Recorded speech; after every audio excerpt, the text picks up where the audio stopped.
ఆరోగ్యాభిలాషులందరికీ నా హృదయపూర్వక ధన్యవాదములు. యోగ సాధకులందరికీ నా శుభోదయం. ఈరోజు మనం నిన్ననేమో మనం గాయత్రి మంత్రం చెప్పుకున్నాం. అందరికంటే అన్ని మంత్రాల కంటే గాయత్రి మంత్రం పవర్ఫుల్ అని అది నెంబర్ 1 స్థానం ఇచ్చారు కాబట్టి దాని గురించి చెప్పుకున్నాం. అలాగే ఈరోజు విద్యా విధానం ఎలా ఉంది అంటే కొన్ని విషయాల గురించి ఇంకా మనం పాఠ్యపుస్తకాల్లో చేర్చవలసిన అవసరం ఉంది. అది ఏంటి అంటే జనరల్గా మనకి మా హిందువులకి భగవద్గీత, అలాగే ముస్లింలకి ఖురాన్, క్రైస్తవులకి అలాగే బైబిల్, ఇలా మనం ఎవరికి వారుగా విభజించుకుంటూ వచ్చాం. కానీ భగవద్గీతలో ఉన్నటువంటి శ్లోకాలలో ఒక శ్లోకాన్ని మనం ఈరోజు తెలుసుకుందాం. అది ఏ మతానికి, ఏ కులానికి, ఏ వర్గానికి, వర్ణానికి చెందినవి కావండి. ఈ యొక్క భగవద్గీతలో ఉన్న శ్లోకాలు దాన్ని మనం ఎలా తెలుసుకోవాలో ఒక్కొక్క శ్లోకం గురించి మనకు తెలిసిన విధంగా తెలుసుకుందాం.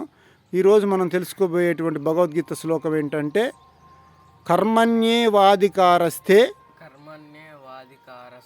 మా ఫలేషు కదాచన మా కర్మ ఫలహేతుర్భూర్ మాతే సంగేస్త కర్మణి. మరొకసారి చెప్పుకుందాం. కర్మణ్యేవాధికారస్తే మా ఫలేషు కదాచన మా కర్మ ఫలహేతుర్భూర్ మాతే సంగస్త్వకర్మణి. మరొకసారి కర్మణ్యేవాధికారస్తే మా ఫలేషు కదాచన మా కర్మ ఫలహేతుర్భూర్ మాతే సంగస్త స్వకర్మణి. స్వకర్మణి చాలా బాగా చెప్పారు. అంటే ఏంటంటే అండి, ఇక్కడ భగవద్గీతలో ఏం చెప్తున్నాడు శ్రీకృష్ణుడు అర్జునుడి కంటే, కర్మ మాత్రమే చేయి, ఫలితం మీద ఆశ పెట్టుకోవద్దు. ఆ యొక్క ఫలితం అనేది ప్రకృతికి పరమాత్మకు సంబంధించిన విషయం. పని మాత్రమే చేయాలి. కర్మ అంటే పని మాత్రమే చేయాలి తప్ప ఆ పని వలన వచ్చేటువంటి ఫలితాన్ని మనం ఆశించకూడదు.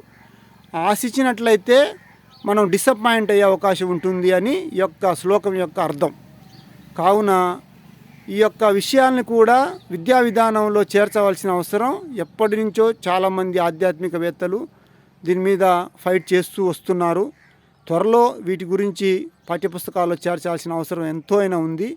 కావున ఈ యొక్క శ్లోకాలని మనం గవర్నమెంట్ తీసుకోకపోయినప్పటికీ ప్రతి పౌరుడి యొక్క బాధ్యత కాబట్టి మనం కూడా దీని గురించి తెలుసుకొని మన యొక్క విద్యార్థులకు కావచ్చు, ఈ శ్లోకాలు చూడండి, ఎవరికైనా వర్తిస్తుంది ఈ శ్లోకం. ఇప్పుడు చిన్నపిల్లలు బడికి వెళ్ళాలి, విద్య నేర్చుకోవాలి, అది పనే.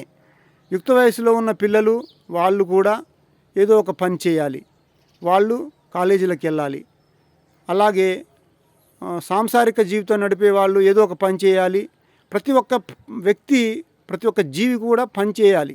పని చేసి మనకు మనసు ఉంది కాబట్టి మనం ఫలితాన్ని ఆశిస్తాం, కానీ ఆశించవద్దని స్పష్టంగా చెప్పడం జరుగుతుంది ఈ యొక్క శ్లోకంలో. కావున ఇలా ప్రతిరోజు ఒక్కొక్క కొత్త విషయం గురించి తెలుసుకుంటూ ముందుకు వెళ్దాం. అందరికీ మా హృదయపూర్వక ధన్యవాదం తెలియజేసుకుంటూ థ్యాంక్ యూ.